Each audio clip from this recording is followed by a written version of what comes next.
Well, good morning, everyone. Pastor Corey Rowland here with Yorksville First, Pleasant Grove, and Tippecanoe United Methodist Church. And I have a devotional to share with you out of Isaiah 41, and it's verse 1.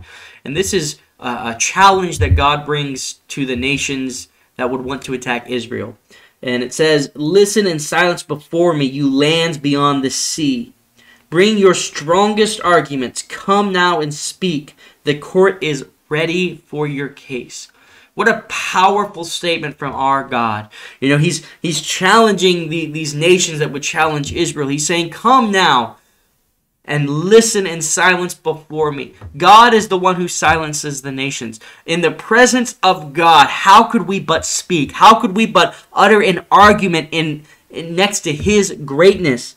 And he says, come now and speak. He says, the court is ready for your case. It kind of reminds me of the book of Job, where God challenges Job, and he says, where were you when I've laid the foundation of the earth? Come, tell me if you know so much.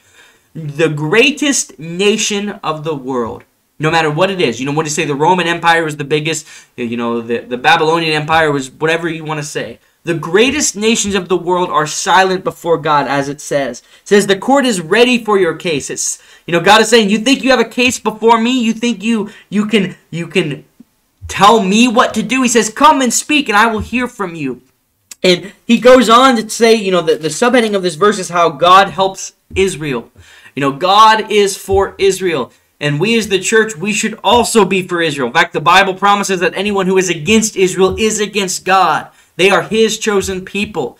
And if you can look throughout history, you can see that Israel has faced many challenges. Israel has faced nations that are much stronger than they are. Right now, they are the size of New Jersey. Actually, they said they're smaller than New Jersey, and they're surrounded by nations who want them dead.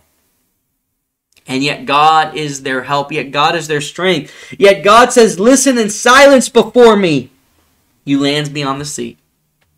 Because God stands ready for Israel. No matter what case any nation brings up against Israel, you and I have to understand that we are always to side with Israel because they are God's chosen people, because they are the apple of his eye. And you and I as Christians have been grafted onto the spiritual Jerusalem, the spiritual Israel. And so I hope that you agree with God. I hope that you stand with Israel today. Amen.